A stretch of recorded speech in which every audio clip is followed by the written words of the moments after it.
Hi, I'm Stargate Pioneer. And I'm Steven Jondrew, and we're from Better Podcasting, a proud member of the Gonna Geek Network. Just like the show you're listening to now. The opinions expressed are those of the individual host. Check out all the other podcasts at GonnaGeekNetwork.com. And get ready, because geekiness begins in 3, 2, 1.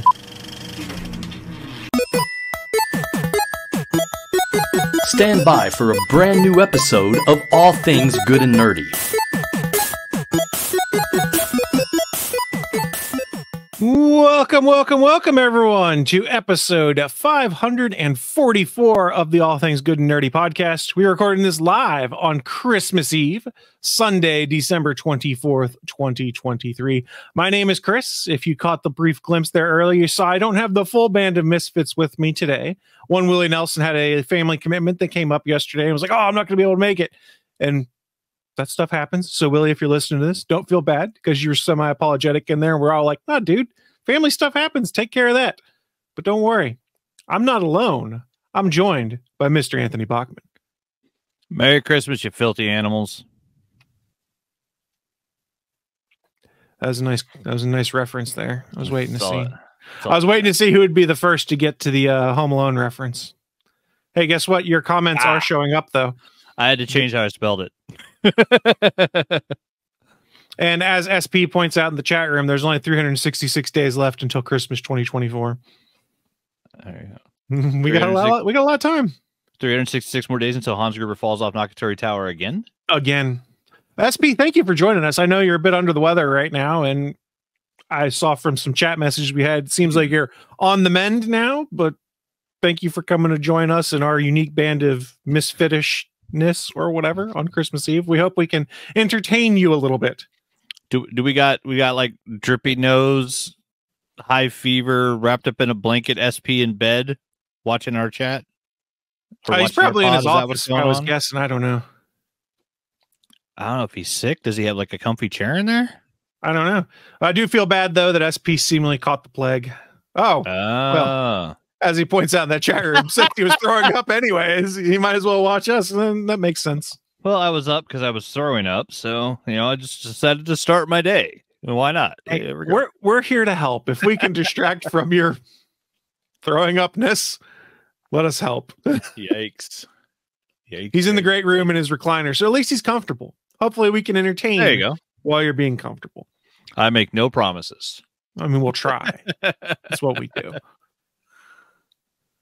I don't know. I mean, when are you guys doing your holiday stuff, Bachman? I'll speak for myself real quick. My family, on my side of the family, rather, we did all of our stuff yesterday. So I got Christmased out yesterday, came home, passed out on the couch for like 2 hours. And then my wife's family, we combined like Thanksgiving and Christmas and did that stuff last weekend. So at this point in time, I'm on the home stretch. I'm free. Like literally all I have left tomorrow is my wife and I are going to watch Violent Night and other dumb Christmas movies on Christmas Day and just call it a day. Yeah, I can't wait. Violent Night's so good. With our new setup, it looks like we're gonna do our small family Christmas Eve here tonight.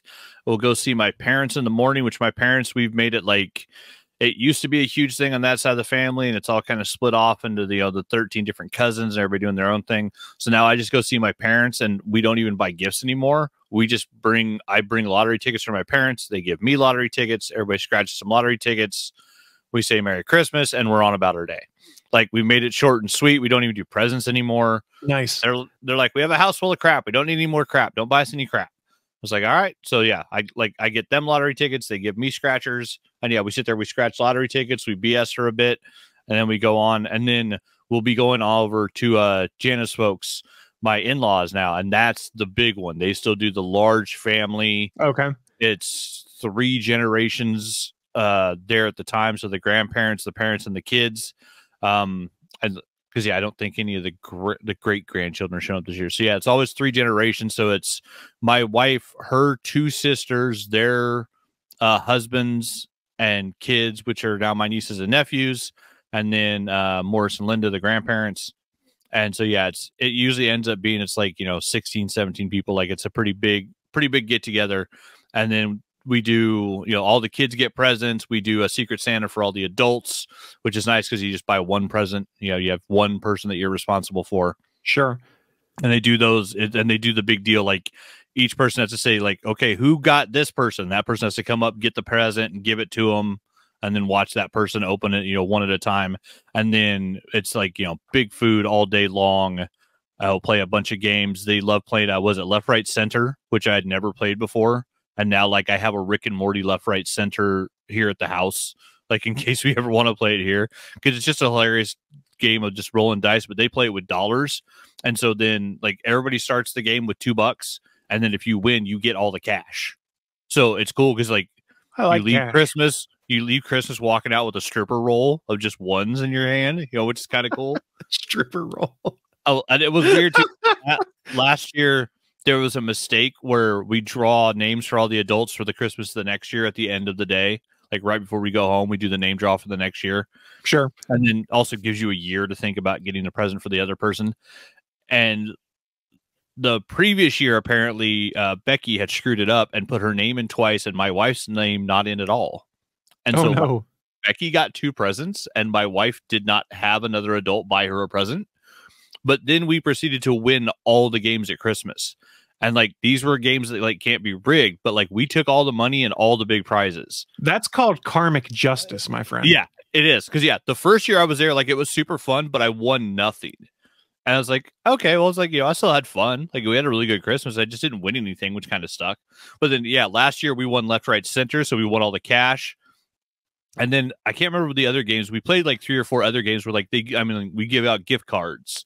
Like you can, they'll choose from a pile of presents that are over by the dining room table. And like we got a big giant like charcuterie board that's still on our kitchen sink because like it makes a good like soap and plant holder. Like it's this giant piece of wood. So like we won, I think there was 4 games with prizes last year, 4 or 5, like we won 4 out of 5. So my wife didn't get a present, but we cleaned up in the game. So it'll be interesting this year because it's like this year. Well, we know for sure because I think they double checked the names twice last year to make sure everybody got one person's name. And lucky for me, weirdly also, I got my in-law, I got my new mother-in-law to do a present for, which is awesome because she's like me, she's a movie fan. So doing movie gifts, like that's something I can easily do. But also, she had a heart attack this year. And like we all rushed to the hospital thinking like she might not make it. Like she was supposed to be getting like a stent put in and it went bad. And like she got transferred from one city over to another city where the better heart doctors were. All because the doctor fucked up. Like it wasn't anything she did wrong. Like the doctor fucked up during the surgery. And so scary day. And then now my mother-in-law has more energy than she's had in years because now she's like at 100% blood flow again. But also it's like, well, I'm responsible for Christmas presents on the year that you almost died. You got to get something really good. It's like I live for this Christmas. I better get a damn good present. And so she's got a bag of stuff coming. Yeah, it's going to be a fun day. But we're doing that tomorrow. Also, like I'm bringing Friends trivia because I've been challenged by my niece Ember and her dad Jeff. Both are huge Friends fans. So I've been challenged by them to the Friends trivia game, which I own. I've played once and I won. No one's ever played me again because I own all 10 seasons on DVD over here. As I've been doing what I'm getting into, I've been watching Friends again. I'm halfway through season 8. So like in a direct watch through, like I've been watching it while I'm working because I'm in chats now. And I have Friends on in the background all the time. So we're going to be playing Friends trivia. And then one of my nephews, Dylan, also challenged me to bring my Combat Patrol. So we might do Warhammer, Friends trivia, Left, Right, Center, and Christmas. It's going to be a big motherfucking day. It sounds like, our Christmas is pretty simple. I mean, for my folks, we just went up to their house, had some dinner, exchanged gifts. Well, it was more of a lunch, and then watched the WVU basketball game on TV while we were opening presents. So that was fun. My dad also likes to get my mom like her traditional gifts, some of which this year was scratch-off tickets. And my dad and I had coordinated with me when we were up. I guess it was before Thanksgiving last time. He had said, hey, I need you to go buy me $200 worth of scratchers and bring them with you on your next trip so we can put them in your mom's Christmas. So he tells my mom, he's like, you need to bring like a big bowl with you when you open your stuff. She's like, why do I need a big bowl? He's like, you'll see. And like every package she opened had scratchers in it too. Nice. So like she'd get like her thing with her traditional Christmas chocolate she normally gets. There's also a bunch of scratchers inside with it too. And I kid you not, my wife and I probably spent like 20 minutes at the little automated machine at Sheetz, just getting scratchers out for her. Cause he was like, make sure most of them are like $1 and $2 ones. He's like, I want these to last for a while, and then buy some big ticket ones. So in the state of West Virginia, a lot of gas stations and stuff just have kind of a kiosk that's in there where you can put your cash in, and it's a little touch screen to pick all the stuff you want. I mean, and we stood there for like 20 minutes, and they probably had to think we were just lunatics as we were doing it. And it's right next to the milkshake machine that the customers can use too. So like 3 people made milkshakes while we're here laughing out loud about what random scratch off sticker are we going to get. Should we get the hot chicken ones this time? Should we get the what the elf ones this time? So he had like $200+ worth of scratchers that he gave her, and she's like, they just keep showing up. Nice. That's the way to do it. So SP's question in the chat. I'd have to say Friends, because I've seen maybe like 4 episodes of How I Met Your Mother, and it's not necessarily the Christmas episodes. For Friends, it's very much the Thanksgiving episodes. Thanksgiving episodes on How I Met Your Mother were also pretty good. For context, those listening on audio, the question was Friends versus How I Met Your Mother holiday episodes. Who wins? Yeah, I got to give it to Friends. I mean, you have 2 different episodes where someone dances around with a turkey on their head. I mean, I guess I did just watch the Christmas episode where you meet the holiday the Hanukkah armadillo, Superman and Santa, because they all dress up to teach Ben about the miracle of Hanukkah. So like that was a great episode. I mean, who would expect to see Santa or Santa and Superman hanging out? And then what was it? Phoebe comes in and says, why is Superman at the Easter Bunny's funeral? What's going on here? Like, that was a good one. Yeah, I don't know. I had to say Friends because I've seen like maybe 4 or 5 episodes. Like I know Barney is legendary, and that's about all of my knowledge on How I Met Your Mother. It's one of those shows I want to go back and watch again, but sorry, I'm busy rewatching Friends for the 8th time. I think it's on Hulu still. I don't even know where. I can't keep track of where anything is anymore. How I Met Your Mother is one of those ones. The final season really left a sour taste in my mouth, though. So I'm kind of stepped away from it for a bit there. I did enjoy a lot of it. Oh, I do know one other thing. I know that Barney and Neil Patrick Harris, who I do love, I grew up as a Doogie Howser kid. So like I was, there when he became famous. I am a huge fan of the fact that basically part of the existence of Cobra Kai is because of Barney's love of Johnny Lawrence in How I Met Your Mother, and the fact that Daniel Russo cheated because kicks to the face were illegal. Yeah, his retelling of the story is like, no, Daniel LaRusso is the villain of that movie. Rewatch it. It's like, well, he is kind of a dick. I mean, you're not wrong. Poor Johnny Lawrence just getting picked on by the kid from New York.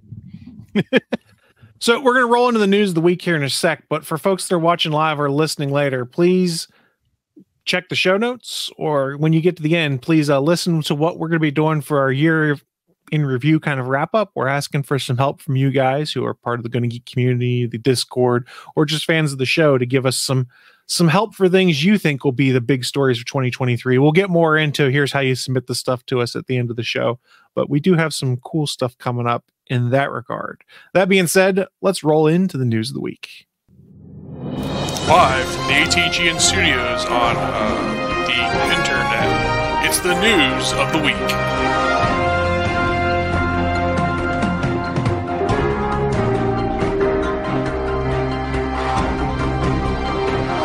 Welcome to the news of the week. It is that part of the show where we run down what is in our minds some most interesting geeky and or nerdy news to have popped up here in the past week or so, and share it with you guys who are watching live or listening at a later date. Since it's just the 2 of us today, we both picked a couple smaller stories. We'll go through those. We'll have the usual in-depth analysis that you've come to love and expect from the All Things Good and Nerdy podcast, and we'll then wrap things up. We'll probably be in for a little over an hour on today's show because Bachman's got stuff to do, and we know it's the holidays, and everyone else does too. But I'll start with a relatively short story right now, and I think we talked about this back in October, but do you guys remember when a bunch of people were just kind of surprised they fired up Batman Arkham Knight, and they're like, where the hell did this new bat suit come from? And then it rapidly got pulled down. So it was like, there was the Robert Pattinson, the Batman suit that was on there for like a few days and then disappeared from all platforms. So like it was installed in the game, like DLC that you didn't know about. It was just already there, but then there was a new update that went out that had that DLC in it. And it was a free costume for everyone. The Batman costume pack from that movie. And then they pulled it away, and everyone was like, I guess we have a new costume pack coming. And I guess it had arrived first officially on Nintendo Switch, but now it is official. Batman Arkham developer Rocksteady Studios has officially released the Batman costume pack on all platforms. So for Batman Arkham Knight on the Nintendo Switch, PS4, Windows PC, and Xbox One, you can now get the bat suit from the Pattinson. Very exciting stuff. They did make a point of saying, don't really expect anything else in this. This is a game from 20. I mean, let's be honest. It's a game from 2015. Getting a random patch on a game from 2015 at this point in time is kind of surprising, barring some kind of instability that's critical that blows things up. But remember, what was it? The Warner Brothers games? It was Arkham Origins. They never actually fully patched and fixed it when it was broken when it released. Like the PC version is fully broke in some places still, I believe, that people have put their own unofficial patches out for. Different studio, different developer, mind you. But yeah, we got an update for the 2015 Batman Arkham Knight to give us the Pattinson bat suit. And assuming this is working for those on video right now, I will try and share that bat suit. It's exactly like what we saw in the movie. I'll zoom in a little bit here. Yeah, it's pretty good. I mean, I'm not going to turn down a free update on a game that I've had installed since 2015, and a game that I originally installed on my Xbox One, then moved over to my Xbox One X, then moved over to my Xbox Series X, and have played on all three platforms. It's weird though too that with that movie not being like, you know, top of my head, like in the zeitgeist being talked about. When you first said the Batman, I'm like, oh, cool. We're getting an animated one, like the one that looked like Jackie Chan's Adventures. Oh, yeah. Because the first thing I heard in my head was the Batman. I was like, oh, yeah. Now I'm conflating those two titles because there was a cartoon called The Batman, and now we have a movie, The Batman. It's like, okay, there's a lot of Batman out there. But I think it's not a bad suit. I like the look of that suit's cool. I mean, I think it's cool that get the gun. It doesn't look like pieces of a gun. It just looks like a flat bat symbol with lines drawn on it. This may not be a high-res enough image that I pulled off of Polygon, because it was in their article, which check our show notes, bit.ly/ATGN544. You can find the direct link to it yourself. It may not have been high-res enough. This is something I think is cool, but a lot of people aren't going to notice because it's a game from 2015 that, while people are still playing from time to time, because, for instance, it's on Game Pass, there's probably a bunch of folks who never tried it who might be playing via Game Pass and stuff like that. And the Arkham trilogy just came out on Switch, so I think that's what kind of spurred on this to get some people to put eyes on it. That makes sense. I was going to say, Insomniac dropped that pack of spider suits. It was, within a year of Spider-Man 1 coming out, right? Yeah, I think so. Because, I mean, this feels like the Insomniac fashion thing is like, hey, here's just another suit. We're going to throw it at you for a game you already bought. Have a nice day. Which I love that. Like, studios doing stuff like that is cool. It is weirder when it's an 8-year-old game.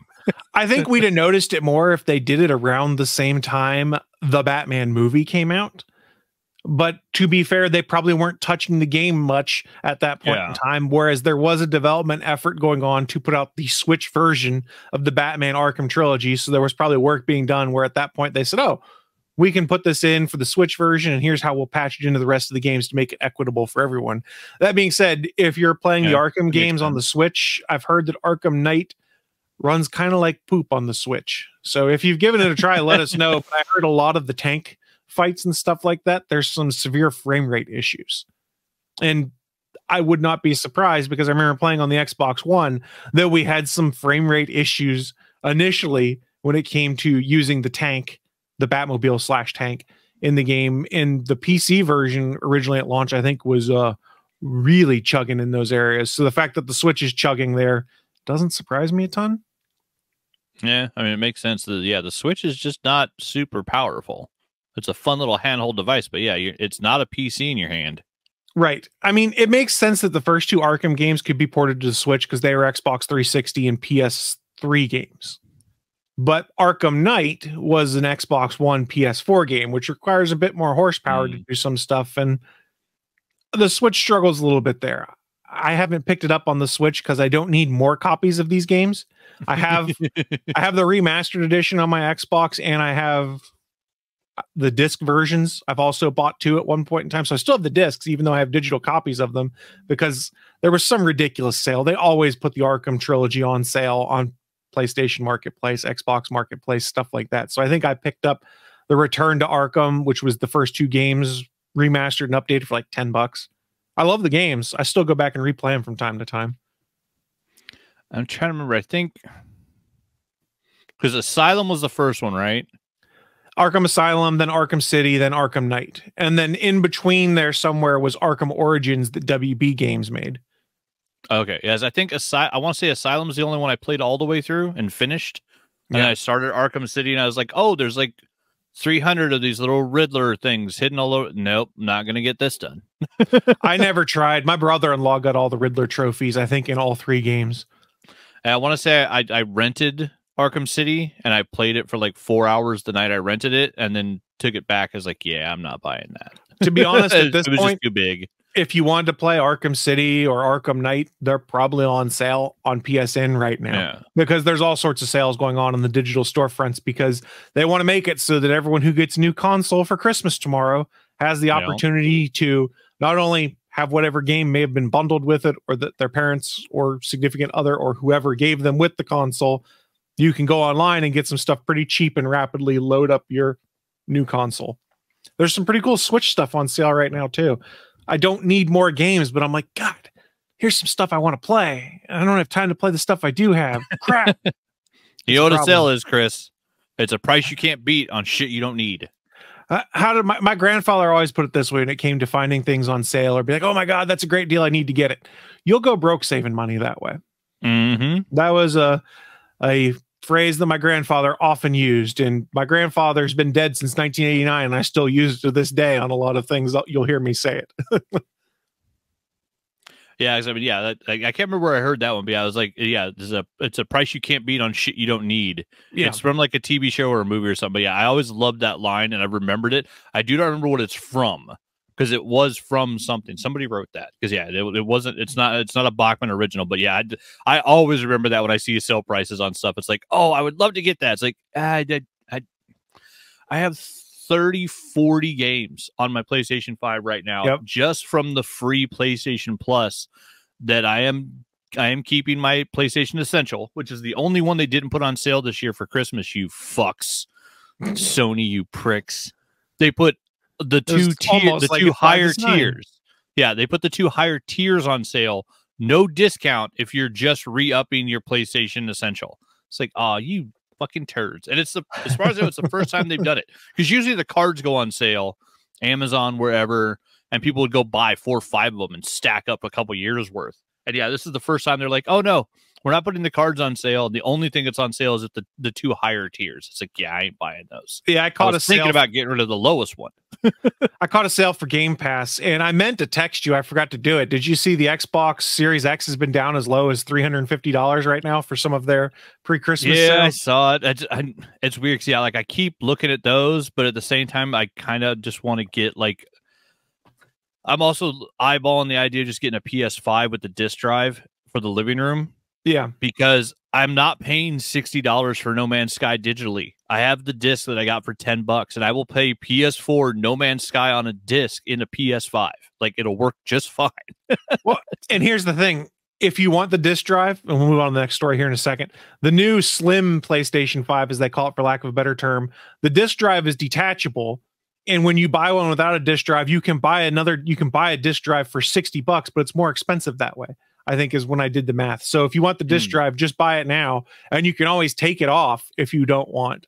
But the real weird thing, and I sort of get it, but sort of don't, is when you connect the disc drive to the new PlayStation 5 models, it does a reach out, like a DRM check to Sony servers. If you don't have an internet connection and you plug that drive in, it won't work until you connect that PlayStation to the internet for it to reach out, basically do a DRM check and potentially download a new firmware update. Now, supposedly, looking at some of the tech YouTube channels I've watched and stuff, you can move that disc drive to any PlayStation you want, but you have to have internet connection when you connect it so it can call home. Thought that was interesting. Yeah, they're always trying to find out where you are, what you're doing. I mean, your brother's always watching. You're not wrong, but With that tangent, that does wrap up my first story. I've got another short one here in a little bit about the addition of a new suit to an 8-year-old game. I'm going to toss things over to Bachman. What you got for your first bit this week? We'll do the first quick one because we know we're not going to get too deep into it. But, you know, harassment suits go around Hollywood. And you're not kidding. Because of a civil suit, Kang has been defeated. The Avengers didn't even need to step in. Kang is gone. We're not going to go in depth on it. Just, the news actually dropped that Marvel Studios and DC have officially dropped Jonathan Majors. We were looking forward, like we were going to get, Kang build-up movies and then Avengers, the Kang Dynasty. We don't know if that's happening now. If it is, we're going to get a different version of Kang. One of the upsides of the Loki show is not only taking the multiverse theory, but kind of expanding it to the fact where like Loki was running around with a female version of Loki, an African-American version of Loki, a weird old wizard version of Loki, and a fucking alligator version of Loki. So the Loki show kind of gave the multiverse concept that kind of comic booky push where, we'd seen in Doctor Strange and some of the Into the Spider-Verse, like, oh, there's a multiverse, there's multiple versions of Spider-Man. And like, if you think about that concept and expand upon it, there's multiple versions of basically every character. One of the best things that Dan Slott ever did when he created the Spider-Verse, and yes, Dan Slott, people talk mad shit about him, the second best Spider-Man writer of all time. You have Stan Lee, and you have Dan Slott. No one's better than those two. But Dan Slott, someone asked, like, hey, what if there was like this version of Spider-Man? What if there was this version of Spider-Man? He goes, okay, I'll tell you the rule of the Spider-Verse. If you can think of that character, it exists. So whatever version of Spider-Man you think of is out there in the Spider-Verse somewhere. That's the whole theory of the multiverse. It's infinite. There's no limitations. If you can think of a version of Peter Parker or Miles or Gwen or Penny or Spider-Man Noir, if you can think of a version of them that you think is cool, that version exists.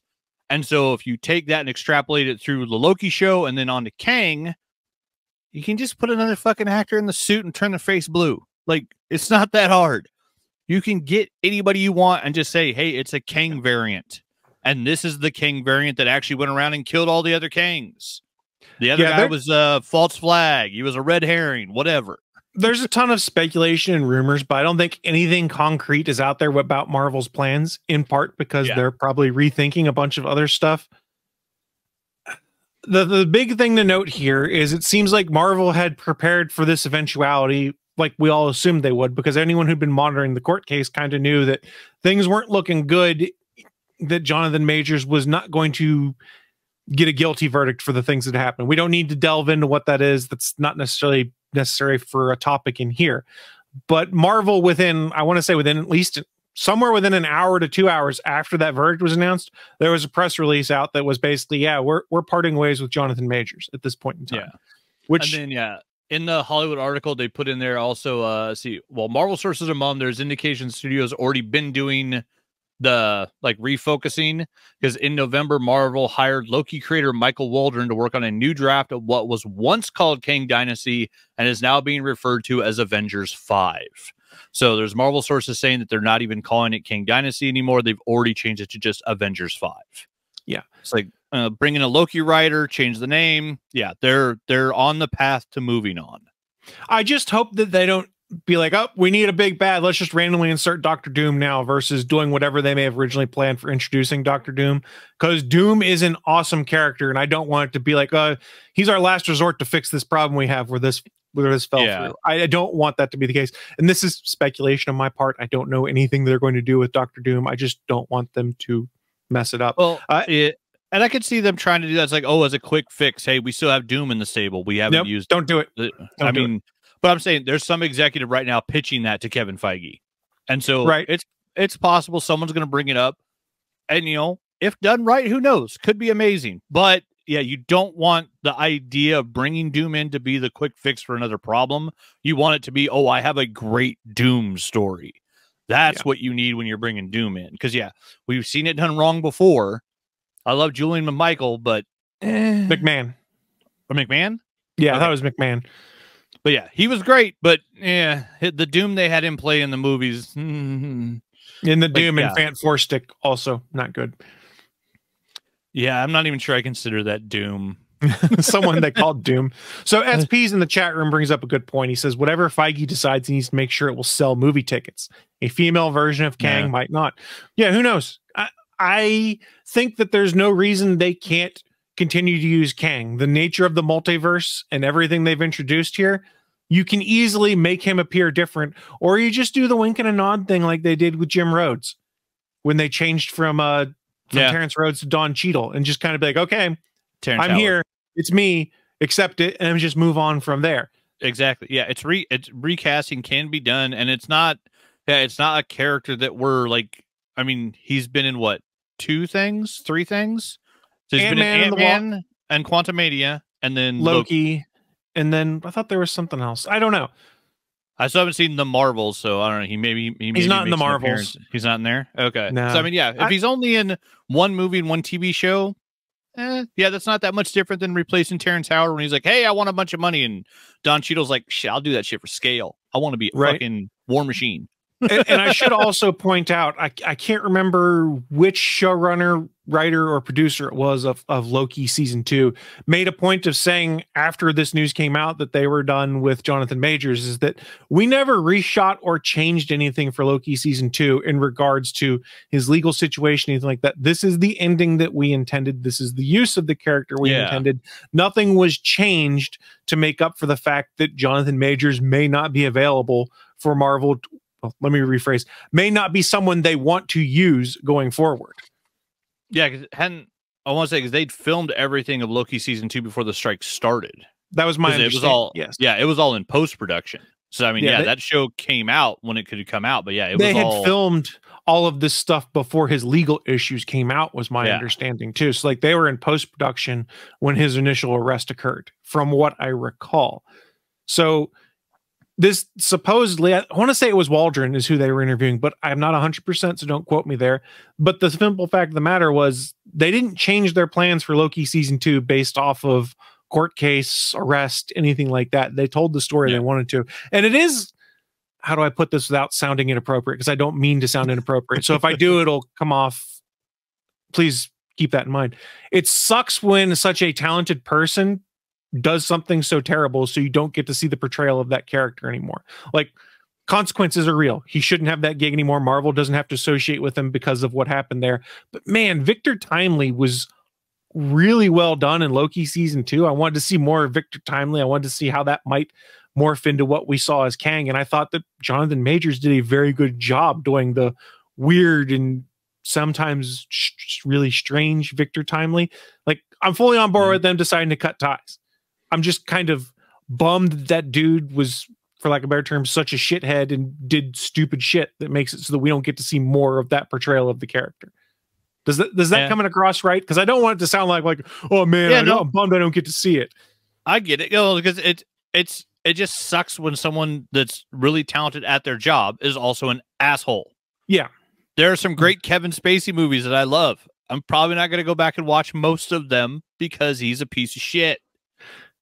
Like, Seven's the only one that kind of works because, well, he's going to die at the end, so fuck it. But I mean, it's like when you see, and like Creed 3, Cthulhu Country, Cthulhu Country, Cthulhu County, and then the Victor Timely, Kang, like Jonathan Majors did some great stuff and played some great villain roles. He's a great fucking actor. Apparently, he's also an asshole. So. Man, he burnt out so fast though, because like that career looked like it was on the upswing between all the stuff he'd done, Marvel and Creed 3 and all these other things, and then like a month after those movies came out, all of this happens. I mean, and Michael Waldron is the one you're talking about is the one that they got to do the new draft of Avengers 5. Okay. So I had that, and then there was a brief mention. Apparently, there's another court case starting because of new laws in New York and California. But no actual facts or anything. But apparently there are allegations against Groot himself, Vin Diesel now. So sometimes Hollywood sucks. I'll just say that. Yeah. All right, let's move on to another short story as we're going here. And this is one, I don't talk a bunch of tech with the ATGN crowd sometimes. I often save that for the Gonna Geek show. But with the Gonna Geek show wrapped for this year, and we don't have another episode coming up for a bit, I kind of wanted to talk this one here. And it's because me and Willie are dumb. You guys don't have as much of an enthusiasm for tech stories as I do, which is fine. But we're all things good and nerdy, so we can talk tech here. But I don't know if you had seen the fact that General Motors had recently come out and said, hey, for all of our new vehicles going forward, we're not going to support Android Auto or Apple CarPlay or any of those things. We want to have everyone use our in-car infotainment and all the stuff we develop. And most people went, well, this sounds suspiciously shitty and dumb. And those of us, well, I mean, let's be honest. Here's what they're trying to do. All new cars nowadays, there's a bunch of services that you buy to add on to your vehicle, basically. And if you can't use, say, Android Auto, they can do some of those navigation things and be like, hey, you'll have to pay us $99 every 3 years for map updates and things like that, or for 4G connectivity to your car to do stuff, which is things you could normally do through your phone, stuff like that. So your car is your new computer that has to have a subscription. Yes. And there are other companies out there that are doing weird subscription things. And we've seen it with Teslas, where you can get an acceleration boost for like a $2,000 one-time fee to get acceleration boosts for your vehicles. A lot of people are charging for 4G connectivity. So like the remote start in my Subaru, I can't do it via my key fob. I have to do it via an app on my phone. So once my initial 5-year subscription runs out, I would have to subscribe yearly to be able to do a remote start on my vehicle. Oh, that's some bullshit. I want to go buy a 1970 Chevy Nova right now and just rebuild it. Right. And drive it around in the apocalypse, drive it around all the Teslas and computer cars and fuck everything. Look, I love my Subaru, though. My Subaru Outback's a great vehicle, can do anything. So I love our Jeep Renegade. It's a beautiful vehicle, but when the EMPs go off, it's going to turn off and nothing's going to work. I need to build, actually, speaking of the Batman, I need to build that car. You're right. That thing was a beast. Yeah, I need to build one in real life. I have the Technic version upstairs, but where's that lottery money? I need to build that. Why I'm bringing this story up, though, is the Chevy Blazer EV was making the rounds this week. GM was trying to get a bunch of eyes on the Chevy Blazer EV. It was supposed to be their showcase of, hey, here's our newest EV. Here's the real cool car infotainment that we've developed for it that's going to run everything on here, be it GPS, maps, finding charging locations and stuff like that. Here's the bad news. They've had to pause production on the new Chevy Blazer EV, where they've removed Android Auto and CarPlay because of safety issues, as they proclaim, because they think people are paying too much attention to the center console because of instability issues with their software stack. Meaning the cars were basically bricking themselves when some of the testers were going out there and testing the Chevy Blazer EV by doing simple things like, just driving the car down the interstate and trying to navigate to the next charger. The infotainment stuff would lock up, cause a reboot, and then sort of work for a little bit until eventually the car basically just bricked itself. There's stories from Edmunds about this. There was another EV reviewer whose name is escaping me all of a sudden, but he posted a story on Threads about it. I think it was, that's what it was. Inside EVs had done theirs, and the dude was supposed to do like a 2-day car trip, and he made it 8 hours into his trip before the car bricked itself. So damn, I am getting a bit of Schadenfreude here from the fact that, like, we're going to take out CarPlay and Android Auto to make things safer for you, when really they wanted to sell us more stuff. And now their great infotainment system and the car software that was supposed to solve it, it's caused these cars to brick. And it's a massive black eye, because they were trying to really push the Blazer EV as like, this is our EV that everyone's going to want to buy. It's got this great range, it's got this great speed, all these great things. Yeah, but the reviewers can't even drive it right now because of their software issues. Well, and I mean, like, I think of that, like Xbox and PlayStation and like behavior. I talk mad shit on behavior because every time a new killer or survivor comes out, every time there's a massive patch, they break something from a previous part of the game. After 7 years, it's all held together with, baling wire and chewing gum. And this is a company who creates software. That's all they do. And they can't make their new stuff work with their old stuff. I don't have any Chevy software.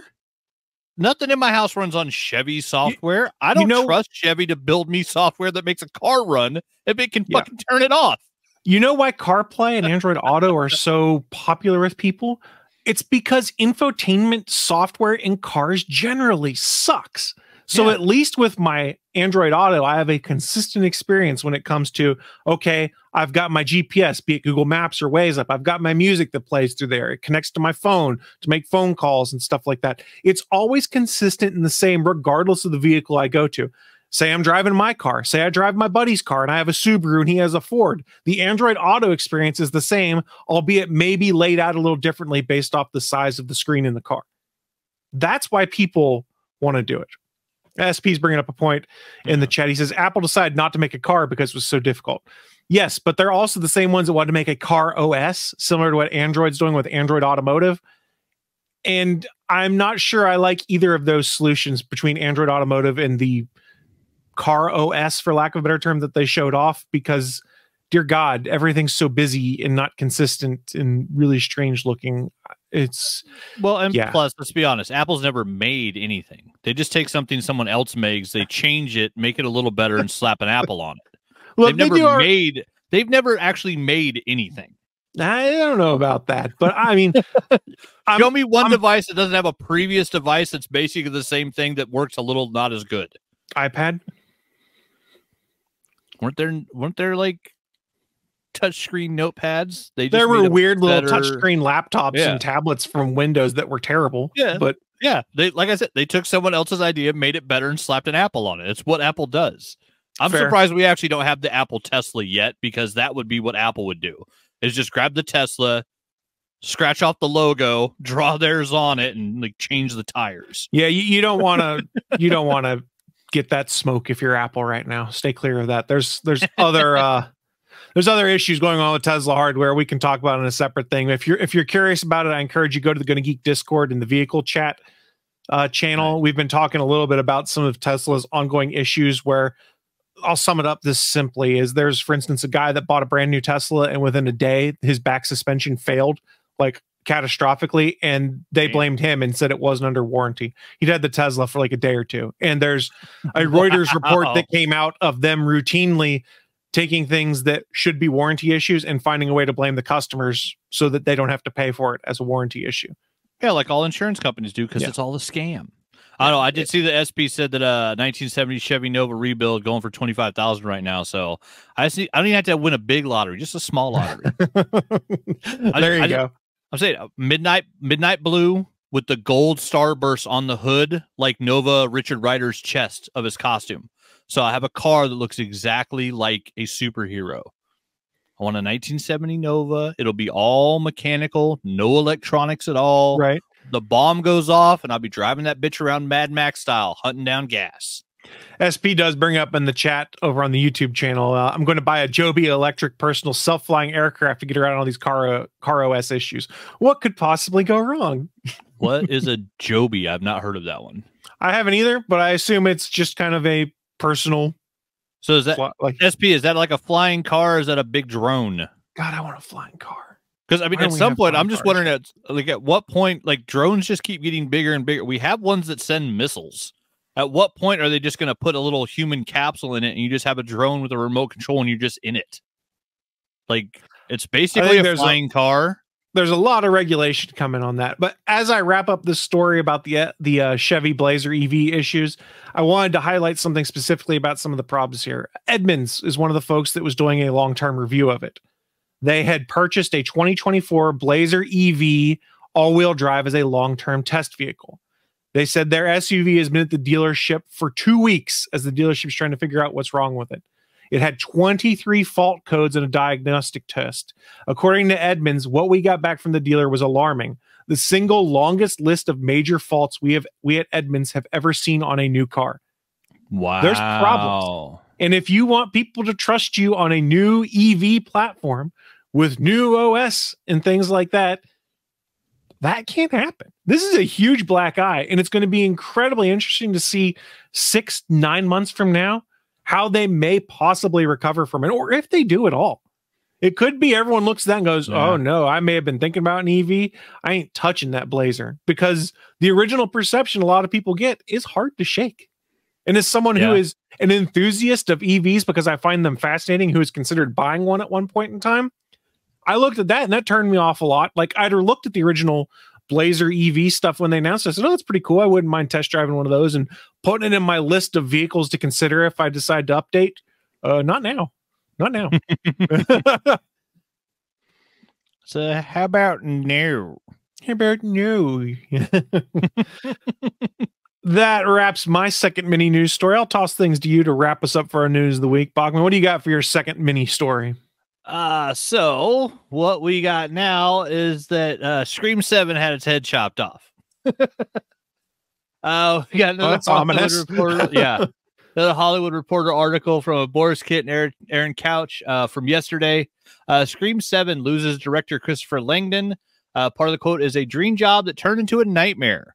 So this poor guy, he had done what was it? Freaky and Happy Death Day. So, two great horror movies. Happy Death Day had a sequel, which he had Happy Death Day 2. So he'd worked on like a franchise horror, made some really interesting, great concept horror movies. Like, it was a cool idea to bring him in for 7. But yeah, sadly, he's been dropped. It says, the director has dropped out of the feature, capping a tumultuous few months for the embattled project that has included the exit of its 2 leads. And then the quote from Langdon is, I guess now is as good a time as any to announce I formally exited Scream 7 weeks ago. This will disappoint some and delight others. It was a dream job that turned into a nightmare, and my heart did break for everyone involved, but it's time to move on.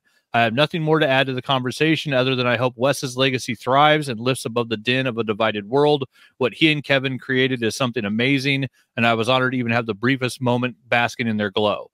What he's referring to is that Spyglass had fired Melissa Barrera for her political comments, and then following that, Jenna Ortega said that she wouldn't be coming back to the movie due to needing to work on Wednesday 2, Beetlejuice sequel, 112 other things, because she's like the biggest star in the world. And so they'd already lost their 2 leads. Now they've lost their director. And so as it stands, I actually went and checked because I wanted to look at the IMDb just to see. And on Scream 7 on IMDb, there's nothing now listed. You have to have IMDb Pro to see any information because nothing that they have on here is confirmed. When you go to filmmakers, it says see writer, see producer. When you go to cast, it says see preliminary cast. There's literally not a name attached to Scream 7 at this point. So the Scream franchise may have died when no one was looking. After we just got like the reboot, requel, legendary requel, whatever the fuck they call it, with 5. And yes, I'm not calling it fucking Scream. It's Scream 5, you fucks. And then 6, which was, done really well. They actually moved it out of California. We got Ghostface in New York, killing motherfuckers on the subway, in bodegas, like crazy shit.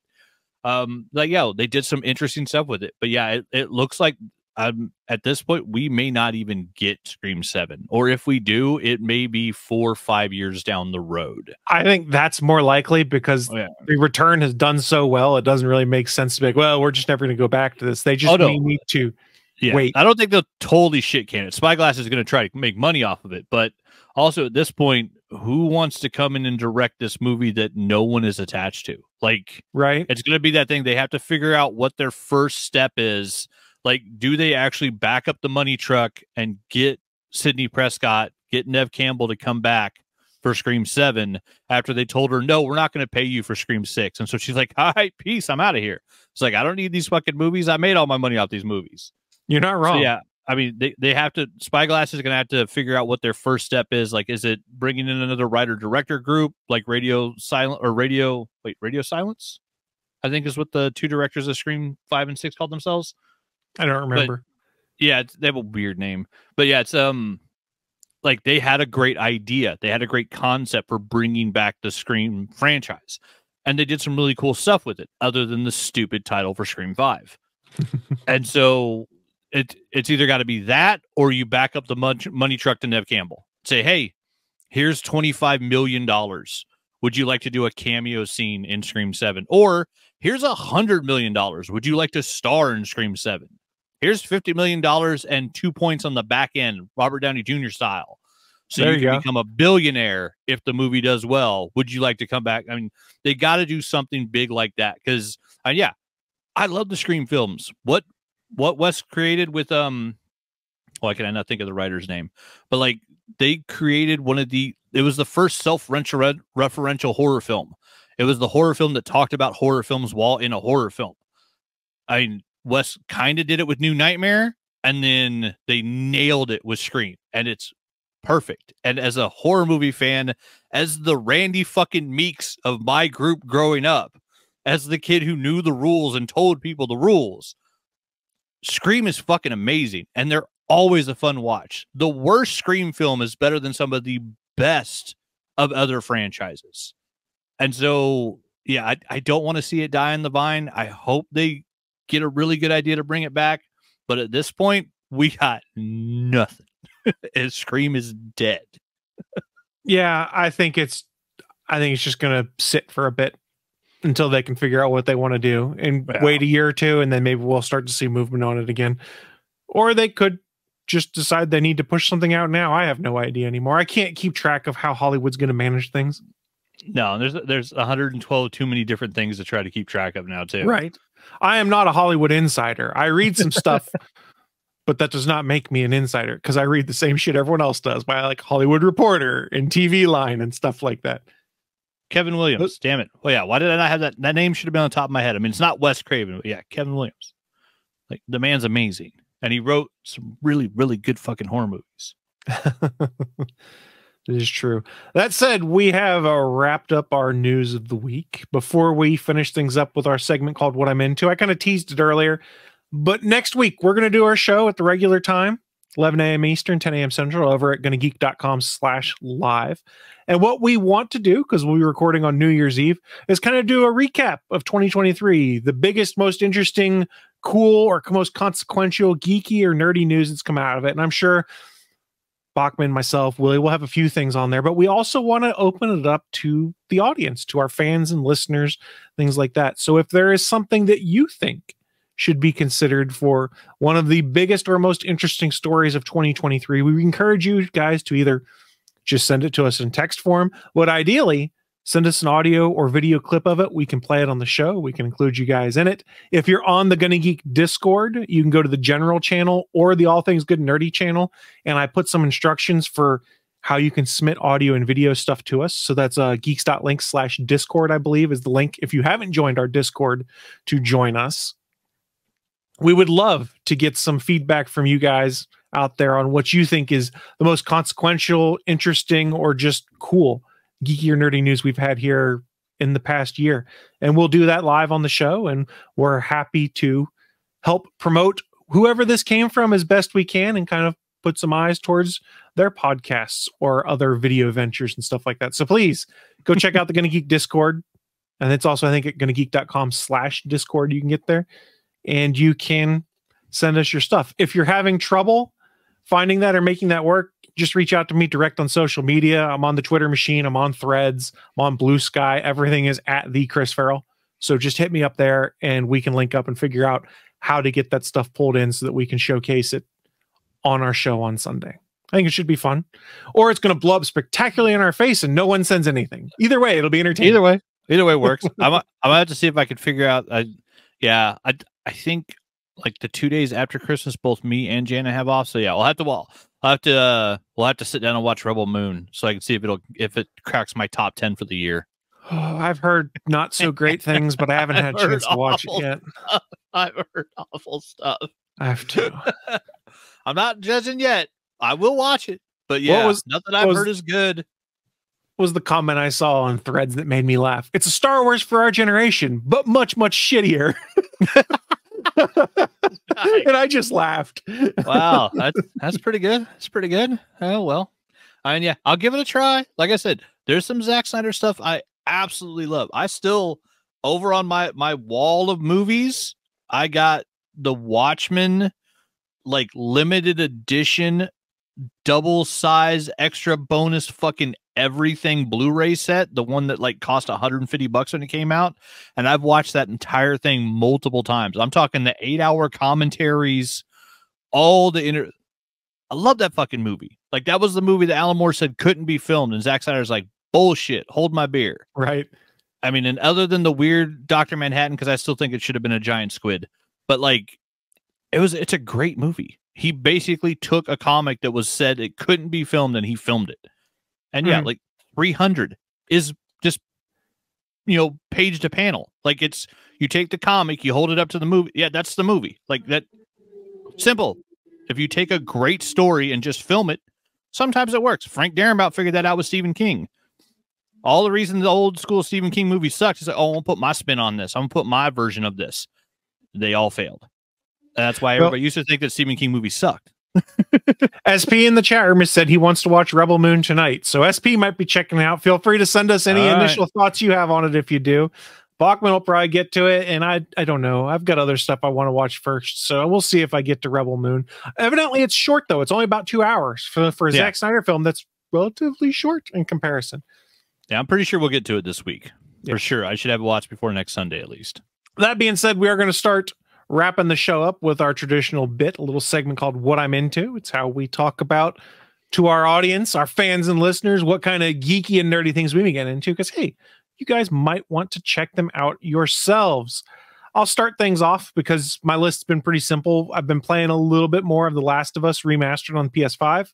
Not as much as I wanted because I was not feeling well throughout the week, so I spent most of my time taking the medication I was assigned, and it made me drowsy, so I slept all the time, which was a great combination. But at least I'm off on vacation right now, so I didn't have to miss work to do it.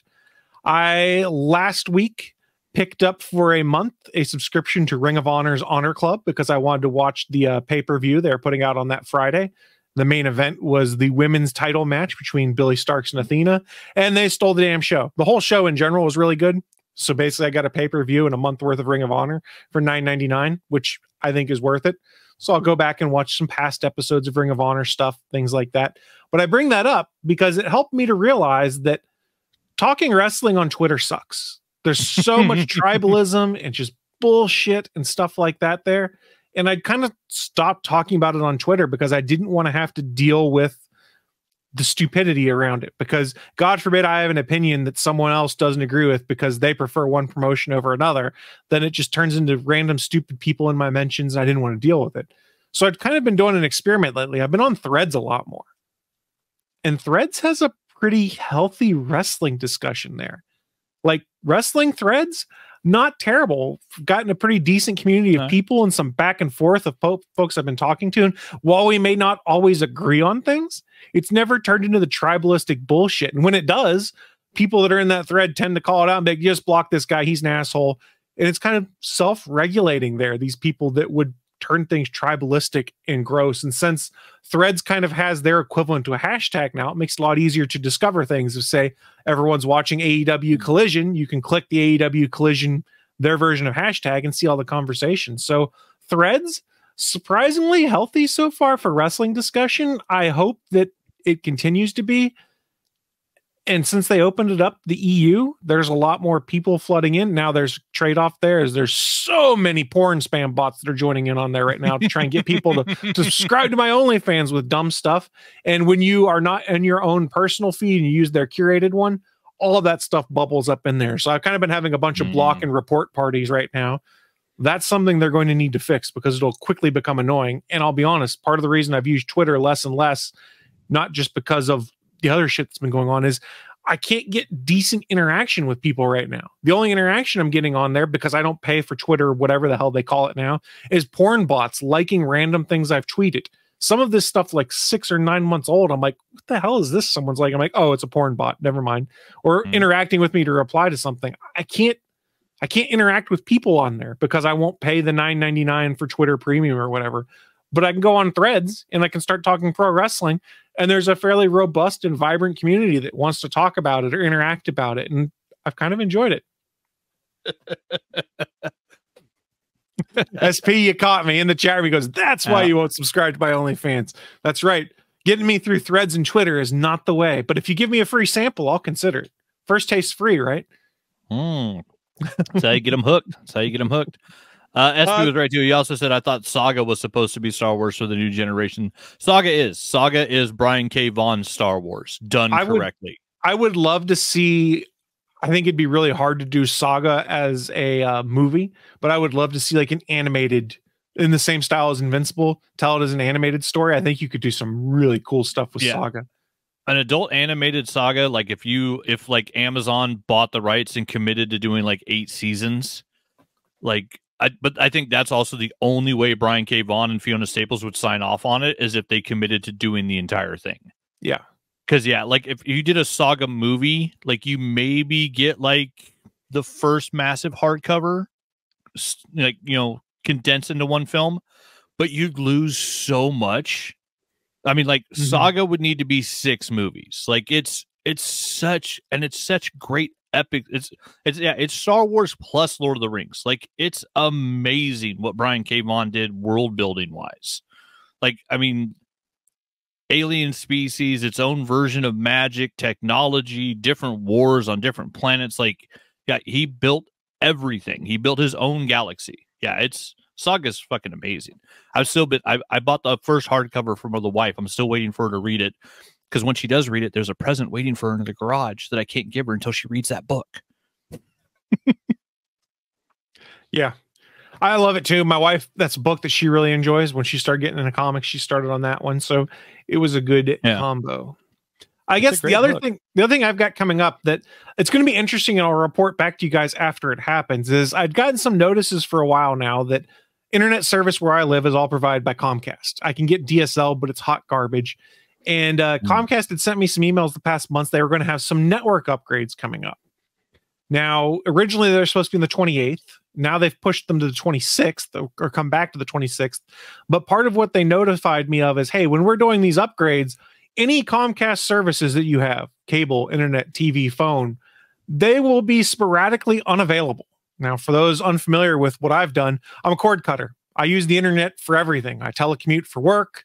I get my TV through it. I get my video games. I get everything through the internet. So, and my security cameras all routed through the internet. I have some that record locally, some that record to the cloud. So it's going to be very interesting on the 26th. I guess I'm just advertising right here. Come rob my house, but I'll be home. So come rob my house. That my gun still works, bitches. My gun ain't on Wi-Fi. My gun works. It's going to be interesting to see what that life is like, to go back to the non-internet connected world, even for just a day. Like, I've got DVDs and Blu-rays I can play on my Xbox and stuff like that. But it's got to the point where I'm just like, let me push a button. Okay, I'm going to go to Vudu. I'm going to watch this movie, or I'm just going to watch on YouTube TV what's going on in the news or what's going on in the sports world. And that stuff will be randomly unavailable. Now, supposedly when they're done with these upgrades, that means they'll move from the DOCSIS 3.2 network they have to a DOCSIS 4.0, which is just the spec for how the internet stuff works here. They will supposedly be able to offer symmetrical internet service over copper. So meaning you could have gigabit down and up. For those unfamiliar, I have gigabit down right now, but I'm capped at 35 megabits per second up, which is the problem for someone who is doing a bunch of live streaming for podcasts and things like that, or trying to upload video files to YouTube or audio files to my Google Drive to move things around, or just cloud backups of computers. That 35 megabit per second pipe is all right, but when you start uploading a bunch of stuff, you can rapidly congest things. In theory, once they do these upgrades and make it available in my area, they'll be offering up to 4 gigabit per second symmetrical service, meaning 4 gigabit per second uploads. That would be insane for like uploading a 4K video to YouTube after the edits and work are done on it. So I'm curious to see, A, if that's actually true, and B, how much they want to charge me for that to happen, because my internet service as is not cheap. But my assumption is, as they roll out a new one, they'll do some promo for 2 years, and hopefully once those 2 years are up, the fiber provider in town will have built out here, so I can just bounce between those two companies every 2 years for the best price. That'd be nice. It's sad. I don't think Idaho's on any company's list of fiber, like, to even start. Like, there's been a mention of Sparklight doing it in the new neighborhoods that are being built, like starting like 4 years from now. Like, fiber is such like a far distant dream in the future for Idahoans. Like, it's just sad. Well, they got that these companies all got that infrastructure money from the stuff that was signed off on by the Biden administration for Infrastructure Act or whatever it was. I'm screwing up the terminology. Send your hate mail to js@gonnageek.com over that. So that's why, at least where I live, there's a company that's building out a bunch of fiber everywhere, because they've been incentivized via government bucks. No, that makes sense. So it's just a matter of someone elsewhere needs to also be incentivized by government bucks, and they too can build out the fiber network. All we have out here is companies that bought out local Idaho companies, because we used to have Cable One and TCI Cable, and like it's all Sparklight and CenturyLink now. My real concern, though, for me personally, is that they start this stuff on the 26th, don't get it done, and on the 27th, when I want to watch West Virginia's bowl game, I won't have internet to be able to do it, and I don't have regular cable service or satellite service, so I'm going to think, damn it, I need to go to the sports bar with everyone else. And I don't know about you, where I live, COVID numbers have spiked a ton. I don't want to go sit in a sports bar for 3 hours as our numbers have spiked, because with yelling drunks, yelling drunks too. I guess I could listen to it on the radio because that's still free and accessible. But yeah, not looking forward to that bit of things. No, we did not, SP. Idaho is still part of the U.S. We're just one of the reddest parts. Yeah, welcome to West Virginia. We are too. I don't know why. I won't get any more into that because that's not a topic for this show. We steer clear of those ones. Yeah. But that's what I've been getting into, or will be getting into, that could be interesting enough. And of course, watching pro wrestling, but that's not what this show is about. So, Bachman, wrap things up for us. What you been getting into, sir? Not much. I've been playing a little bit of Tacticus, and then a little bit of DBD. They got the Winter Fright event going on. They just started a blood hunt, so bonus points. They put in there's a mechanic to where you can throw a pebble in the game. It's one of the perks. They put in skull piles now, so it's a bunch of skulls made out of snow. So you go over to the pile, you pick it up, and then you get like this little wispy thing around your character that lets you throw snow skulls, and you can throw them at other survivors or at the killer, which is kind of a cool concept. And then they put the snowmen back in. Last year they were like the big kind of fluffy inflatable snowmen, and they had this fun thing where 2 people got in them and you spun around in a circle. When the hands hit, there were like little sparks. It was like a little like snowman high five. This year they went super creepy and they made them look like snowmen from a horror movie. Like they look terrifying. They look like freaking Calvin and Hobbes, like the Attack of the Abominable Snow People. And sometimes now when you run up to them, they'll turn to you, scream, and explode in blood, which is really creepy, especially the first time it happens if you're not ready for it. But yeah, their winter event's been fun. And then I actually I was checking all the new updates for Fortnite. Like they added in Rocket League, they added in Lego, they added in 47 other games. Pretty soon it's going to be you log into your Fortnite hub and you just play whatever game you want inside of Fortnite. Epic's just trying to take over the world. But yeah, I logged in and started the Fortnite Lego game where you build like your own little town on an island and you set your settings for like whether or not you can be killed or whatever.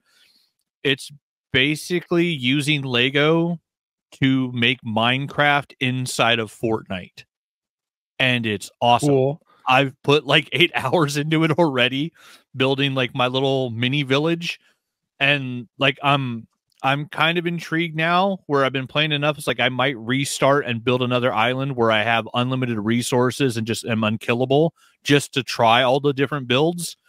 Because starting from the beginning, and I made it to where like I had to go actually harvest resources and I can be killed on my starter island.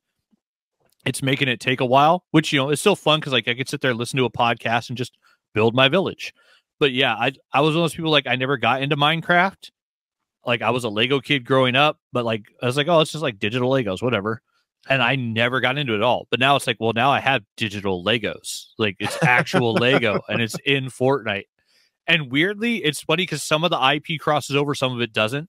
So if you log into Fortnite, you have your list of character skins that you've unlocked. And like they have NFL skins. They have soccer players from all over the world.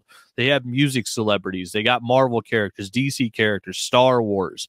They just put in freaking the Teenage Mutant Ninja Turtles, I think came in last week. Like you can play almost anybody. But weirdly, some of the IP crosses over into the Lego version of Fortnite and some of it doesn't. So when you go to load, if you change your game from Fortnite to Lego, your character turns into a Lego version of your character on the screen. Oh, that's sick. That shows you what you're going to log in with. So like if I have my Batman suit on, it turns into a randomized Fortnite character because you can't play as Batman in Fortnite. But when I was on Boba Fett, I turned into Lego Boba Fett. And so now I'm Lego Boba Fett playing in my Lego island inside Fortnite. It is fucking fun. It's crazy and it's free. You have the Invincible skins. No, I didn't buy them. I wanted to. And like, I'm trying not to spend money on games right now. Like Warhammer is taking all of my money. Fair. But it's one more thing. It's like we're cutting back on stuff. I'm trying not to spend money on games. And yeah, I saw those skins. I want them so bad. I know at some point they'll come back around. I will have to buy them. But yeah, it's weird to see which IP doesn't cross over. But I love this idea because also it's Fortnite. It's a free game. And you can go in there and you can play Lego Fortnite for free. And so they're basically giving every kid in the world like a version of like Lego digital Minecraft, and it doesn't cost anything. And like that's one of my favorite things about Fortnite is they do so many free updates and stuff, and like they're doing their Christmas thing too, where you get skins and stuff when you just log in. But yeah, it's one of those things that I talked a lot of shit about Fortnite, especially when it came out, because it's fucking penicillin. Like all of the fame of Fortnite is a fucking accident. No one has actually played the game that they built. Nobody. Like I don't think anybody has ever actually played Fortnite. They all played a Fortnite Battle Royale and now all these other versions of it. But yeah, it's just the way that Epic Games like builds stuff in there and makes it accessible and gives out basically free stuff to kids. Because I think about the kids out there whose parents aren't able to give them $50 a month in V-Bucks and let them buy everything in Fortnite. And you get so much free stuff in this game that it's fantastic. And now there's a Lego version where you can go build with Lego inside Fortnite and it's free. That is fucking awesome. So yeah, I'm into that. And then, go ahead. In our chat room, Whistling Beardo had joined us, so welcome to the show. I don't believe we've had you on there before. Said, I own so many skins. This whole expansion's been great for me. And then continuing, evidently TMNT is going to be in rotation till the end of the summer, most likely. Nice. So plenty of opportunities there. And since I am not a Fortnite expert and don't know much about it, I'm glad that they are also able to say Fortnite Save the World gives you almost 100 V-Bucks free daily. So you don't even have to spend as much money if you play Save the World mode. So there's a pro tip for folks. Nice. I don't know what that means because I've played Fortnite a whopping 3 times and I'm showing my age right here, but hey, I'm almost 40 years old. I'm allowed to do these things. According to Whistling Beardo, if you do Save the World mode, you can get about 100 free V-Bucks a day, which should be able to add up for you to be able to get some cool stuff. If I remember correctly, I think that's what they called what was the original game Fortnite. I think that's why I think it's called Save the World mode. I bought the disc version of Fortnite because I wanted to play that mode. And then the Battle Royale version came out and I was like, oh, I'm not good at Battle Royale games. And I haven't played it much since. Yeah, because Fortnite itself is actually supposed to be a team building game where you're stopping zombie hordes. And like, I don't know if I've ever met anybody that's actually played that game. This guy. So you're the one person that's played actual Fortnite. I love horde mode kind of games. Those are so much fun to me. Yeah, I love like horde mode on Gears of War. One of my favorite things. Yeah, I thought it looked really cool when it came out. But yeah, other than gaming, yeah, most of what I've been doing is I was showing Chris in the pre-show, like there's comic boxes literally stacked on top of the printer. There's piles of boxes behind me all over the place, stacks of books everywhere.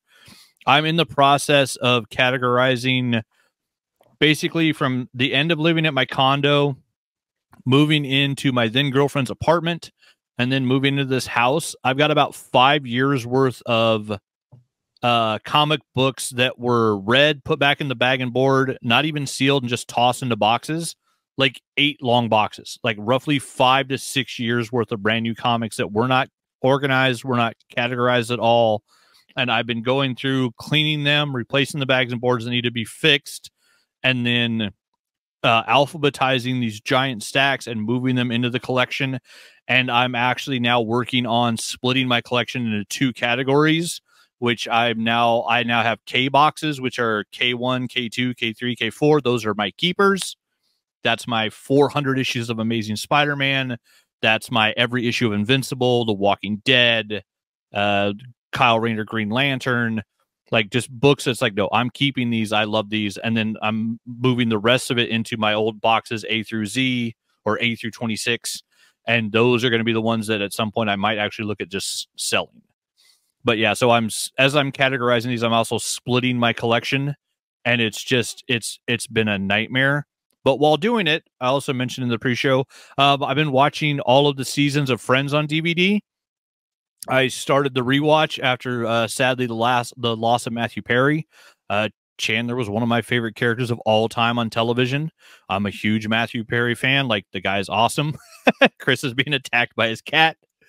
And so yeah, just, you know, it was sad to see like we lost the first member of that cast. Like, for those people that were there, like especially in the late 90s, early 2000s, for must-see TV back when it was a thing, like for the first time after MASH, like nationally people turned into NBC to watch Friends every night that it was on.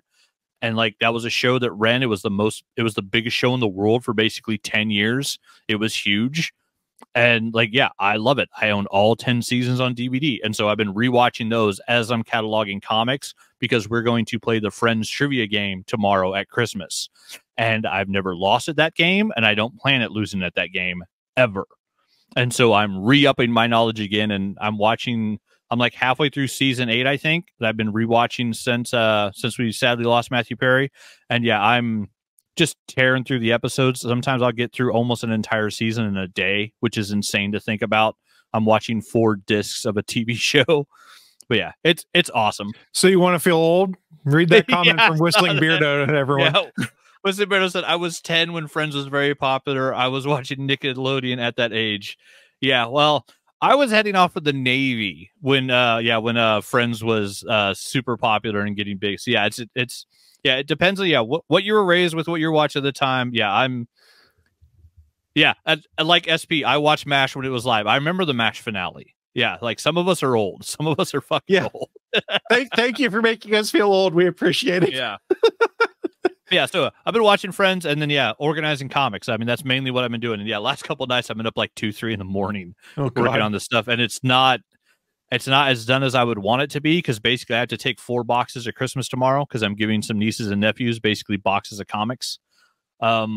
It's not where I want it to be done, but I still got a couple hours, and maybe the Christmas elves will help me tonight. God, we're old. I got ready for school. Whistling Beardo, you're making us feel so old. We appreciate it. Why is the guy with the beard so young? This doesn't make sense. I think it just means we're that old. For those in audio, when this comes out, Whistling Beardo had said, my dad watched MASH while I got ready for school. And that would have been the reruns too. So yeah, it's probably the reruns on Hallmark Channel, because that's how I was watching it a lot when I rewatched. Yep, that's what I've been getting into, and just getting ready for a Merry Christmas, a Merry Squigmas. I'm trying to think of all the other versions I've heard. Yeah, I love it. In all the Warhammer stuff on their website, they have the Red Gobbo, which is like a red goblin, or it's a green goblin that wears a red like Santa outfit that steals presents every year in the Warhammer universe. And they introduced his buddy. This is like the Black Gobbo this year, and over in Warhammer they call it Squigmas. Squigs are like the little like bomb characters the orcs have, so they wish everybody a Merry Squigmas in the Warhammer universe. That's cool. All right, well, on that note then, a friendly reminder, we are going to be shutting things down here in just a sec. We do stream the show live every Sunday at 11 a.m. Eastern, 10 a.m. Central, and we will be here for New Year's Eve next week. We'll have the full crowd back. And again, remember, we need your feedback. Please send us the stuff for what you think are the biggest or most interesting geeky and nerdy news stories for 2023. You can hit me up on social media. I'm also making a Google form for that right now, so hopefully we can just do submissions through that, and I will put that link out so that people can send us stuff that way. I'll put it on our Discord, things like that. Anyone watching live or listening later, please don't forget, we are over on the Gonna Geek Discord, gonnageek.com/Discord. We have a channel there for ourselves and all of the other shows in the network. So you can go and chat with, say, the cast of the Legends of S.H.I.E.L.D. podcast, like one SP who's been in our chat room. Hey, this stuff actually works. I see Whistling Beardo said, first time I watched, it was recommended. I'll be subscribing. So thank you so much. You'll see us and a variety of other Gonna Geek Network members over on the Gonna Geek YouTube channel. We're the ones that didn't take the holiday off. Everyone else seems to have taken the holiday off. And I'm slightly jealous as I realize I'll have to edit this podcast tomorrow on Christmas Day. Bunch of slackers. Nah, it's fine. But before we shut this thing down, you got any final thoughts for the people there, Bachman? Come out to the coast. We'll have a few laughs. I don't understand the reference. Yippee-ki-yay, motherfucker. Oh, that's right. Yeah. Go watch Die Hard. Watch Hans Gruber fall off a building. I'll go watch Die Hard tomorrow with Violent Night. I've just decided. And then maybe I'll watch the new Zack Snyder movie at some point. Violent Night's so good. Yeah, you're good. If you can once you get past the first scene, you'll know exactly what type of movie it is. The way they introduce the character, amazing. David Harbour's fucking amazing. Yeah, I love David Harbour, so I'm on board with it. That being said, we are going to shut down the stream. Thank you, everyone who did join us today. We will see you all next week. And for those that are celebrating the Christmas season, Merry Christmas Eve / Merry Christmas, because this will probably come out on Christmas Day. Thank you so much for joining us, and we will see you all next time. Thanks for listening to this brand new episode of the All Things Good and Nerdy podcast.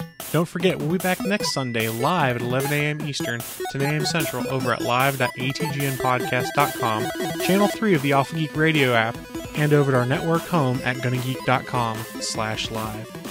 If you have any feedback for the show, please contact us atgnpodcast@gonnageek.com, on our hotline number at 304-806-ATGN, or even better, go to Twitter and send us a message at ATGN Podcast. The music you've heard in this show is produced by Kevin MacLeod and can be found at incompetech.com.